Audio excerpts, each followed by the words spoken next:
الرحيم وسعد عليك عين سعد براكي halkan maanta waxaan ku soo gudbinayaa maasala magac baxday Maararow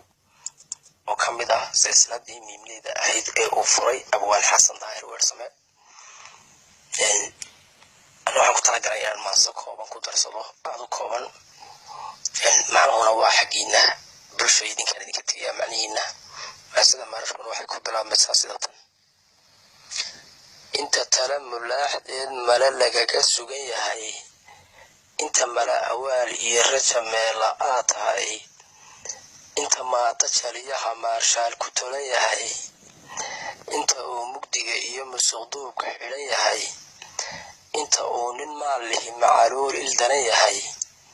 inta maanka garashada lingax kaaga maran yahay inta beenta midabka limaqaarsaarka ay tahay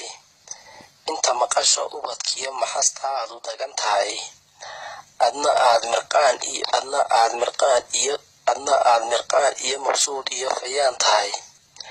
inta mooshin quutu tan u yahay muftiga culus iyo madaxda reeraha inta mooshin quutu tan u yahay muftiga culus iyo madaxda reeraha inta mayada diidmada afka aan la marin karin inta ay muqlada shan dadka madaxa sare iyo mishaaka ka ligligantay inta minanka aan jirin sahan kuugu maqan yahay inta meel cidlaa iyo qolfi loo marxiis yahay maan laawo jaahili inta uu muriyad iyo dadka muurada u yahay maan laawo jaahili inta uu muriyad iyo dadka muurada u yahay ceebtuna mashruuc iyo tahay shaal mushaax wacan inta ruux marginay iyo mid xishoo damqaya meesha uu ka maqan yahay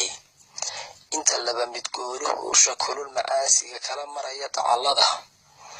inta ay mid daran iyo maskalaalan weheshiga kulli wada martaax tahay inta macangaga iyo dulmi loo maxbuus yahay inta maaradeedii meel dheer ku maqan tahay inta ay xag maranka xaajadu u tahay magan inta aan mudiciga loo hayn madacalay iyo kii garmarin la